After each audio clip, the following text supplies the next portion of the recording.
Assalamualaikum warahmatullahi wabarakatuh. Saya di sini akan menjelaskan mengenai bab 7 terkait Pancasila sebagai dasar nilai pengembangan ilmu. Yang pertama di sini saya akan menjelaskan mengenai hakikat ilmu pengetahuan. Nah, apa sih itu ilmu? Ilmu kalau menurut bahasa Arab alima yang artinya pengetahuan, dan kalau menurut bahasa Latin yaitu sains yang artinya pengetahuan. Nah, apa sih isi ilmu pengetahuan itu? Nah, di sini ada tiga kategori. Yang pertama yaitu hipotesis, yang kedua teori, dan yang ketiga yaitu dalil hukum. Nah, kalau hipotesis ini merupakan dugaan sementara, dan teori di sini yaitu apabila data telah valid, maka hipotesis sementara dapat dikatakan sebagai sebuah teori gitu kalau sudah dibuktikan kebenarannya. Nah, kemudian untuk dalil hukum yaitu apabila teori telah digeneralisasikan secara umum dan telah memiliki hubungan sebab akibat yang bersifat tetap. Kemudian untuk arti pengetahuan sendiri menurut Encyclopedia of Philosophy, pengetahuan adalah kepercayaan yang benar. Nah, kemudian dapat disimpulkan bahwa pengetahuan adalah hasil proses dari usaha manusia untuk tahu. Nah, menurut Kamus Filsafat juga dijelaskan bahwa pengetahuan yaitu suatu proses kehidupan yang diketahui secara langsung dari kesadaran diri sendiri. Apa itu perbedaan ilmu dan pengetahuan? Nah, perbedaan ilmu dan pengetahuan ini terdapat pada karakteristik, jangkauan, metode pembuktian, objek yang disampaikan, serta kebenarannya. Nah, untuk karakteristiknya, ilmu itu memiliki sistem yang sudah tersusun secara sistematis, sedangkan pengetahuan itu belum tersusun secara sistematis. Nah, untuk jangkauannya, ilmu itu memiliki jangkauan yang lebih luas, sedangkan pengetahuan itu tidak terlalu memiliki jangkauan yang luas. Nah, untuk metode pembuktiannya, ilmu itu bersifat objektif, sedangkan pengetahuan itu masih bersifat subjektif. Nah, untuk objek yang disampaikan, ilmu itu telah diuji dan dikaji, sedangkan pengetahuan itu belum diuji dan dikaji. Nah, kemudian yang terakhir yaitu kebenarannya. Untuk ilmu itu harus bersifat umum dan universal. Nah, pengetahuan itu masih sesuai pemahaman kelompok orang atau kelompok tertentu, sehingga dapat dikatakan ilmu merupakan pengetahuan tentang suatu bidang yang telah disusun secara sistematis dengan menggunakan metode tertentu sehingga dapat menjelaskan secara rinci, detail, dan memiliki kebenaran yang bersifat umum. Sedangkan pengertian pengetahuan sendiri itu merupakan sebuah informasi yang telah kita dapatkan dari berbagai media maupun informasi yang lainnya, tetapi belum diuji dan dikaji kebenarannya. Sedangkan untuk pengetahuan umum itu merupakan sebuah pengetahuan yang telah kita ketahui dan sangat mungkin untuk menjadi sebuah ilmu jika telah diuji dan dikaji kebenarannya. Saya Muhammad Abdallah. Di sini saya akan menjelaskan tentang perkembangan iptek. Manusia menemukan iptek karena manusia kembali pada jalan pikiran yang rasional. Ilmu pengetahuan berkembang melangkah secara bertahap menurut dekade waktu dan menciptakan zamannya. Dimulai dari zaman pra-Yunani kuno, abad pertengahan, Renaissance, zaman modern, dan masa kontemporer. Dan pada zaman pra-Yunani kuno, manusia masih menggunakan batu sebagai peralatan. Oleh karena itu, zaman pra-Yunani kuno disebut juga zaman batu yang berkisar antara 4 juta tahun sampai 20.000 tahun. Zaman ini ditandai oleh kemampuan menemukan abjad dan sistem bilang alam sudah menampakkan perkembangan dan pemikiran manusia ke tingkat abstraksi. Dan yang kedua, ada zaman Yunani kuno. Yunani pada masa itu dianggap sebagai gudang dari ilmu dan filsafat, karena bangsa Yunani pada masa itu tidak lagi mempercayai mitologi. Ketiga, zaman abad pertengahan. Para ilmuwan pada masa ini hampir semua adalah para teolog sehingga aktivis ilmiah terkait dengan aktivis keagamaan. Yang keempat, zaman Renaissance. Zaman ini ditandai sebagai kebangkitan kembali pemikiran yang bebas dari dogma-dogma agama. Renaissance ialah zaman peralihan ketika kebudayaan abad pertengahan mulai berubah menjadi suatu kebudayaan modern. Manusia pada zaman ini adalah manusia yang merindukan pemikiran yang bebas. Kelima, zaman modern. Zaman modern ditandai dengan berbagai penemuan dalam bidang ilmiah. Perkembangan ilmu pengetahuan pada zaman modern sesungguhnya sudah dirintis sejak zaman Yunani. 6. Zaman kontemporer atau abad 20 dan seterusnya. Fisikawan termasyhur abad ke-20 adalah Albert Einstein. Ia menyatakan bahwa alam itu tak terhingga besarnya dan tak terbatas, tapi juga tak berubah status totalitasnya atau bersifat statis dari waktu ke waktu. Dari uraian di atas,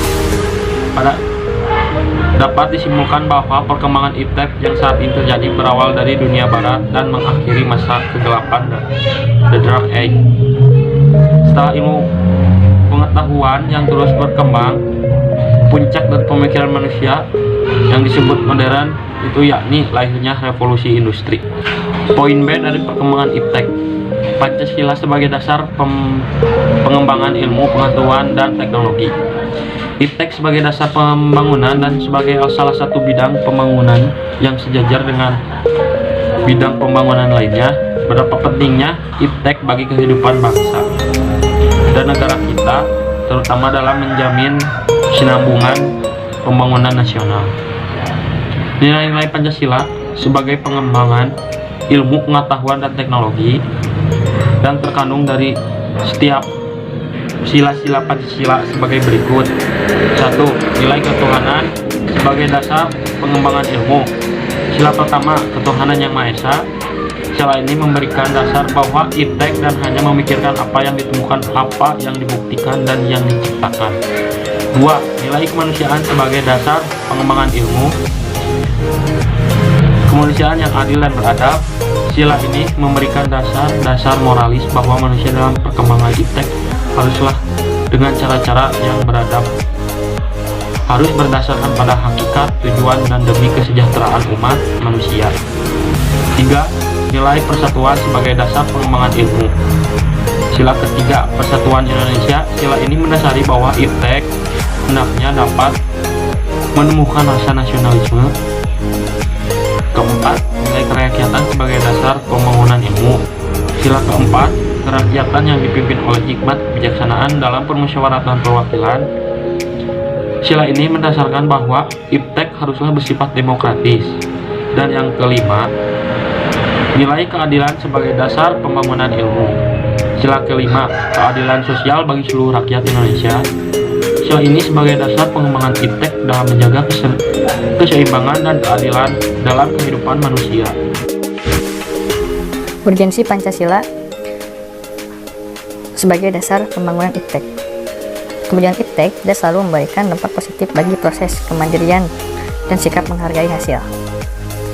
Iptek merupakan unsur menghomogenisasikan budaya sehingga merupakan unsur yang mempersatukan dan memungkinkan komunikasi antar masyarakat. Membangun penguasaan iptek melalui sistem pendidikan merupakan sarana memperkokoh kesatuan dan membangun identitas nasional. Prinsip demokrasi dan menuntut bahwa penguasaan iptek harus merata ke semua masyarakat karena pendidikan merupakan tuntutan seluruh masyarakat. Menurut pendapat sastra prateja, Pancasila sebagai landasan etika, pengembangan iptek adalah terlebih yang menyangkut manusia haruslah selalu menghormati martabat manusia, misalnya dalam rekayasa genetik. Iptek harus meningkatkan kualitas hidup manusia, baik sekarang maupun di masa depan. Pengembangan iptek hendaknya membangun pemekaran komunitas manusia, baik lokal, nasional, atau global. Iptek harus terbuka untuk masyarakat, lebih yang memiliki dampak langsung kepada kondisi hidup masyarakat. Konsep Pancasila sebagai dasar nilai pengembangan ilmu mengacu pada beberapa jenis pemahaman. Konsep Pancasila sebagai dasar nilai pengembangan ilmu mengacu pada beberapa jenis pemahaman, di antaranya setiap ilmu pengetahuan dan teknologi yang dikembangkan di Indonesia haruslah tidak bertentangan dengan nilai-nilai terkandung dalam Pancasila.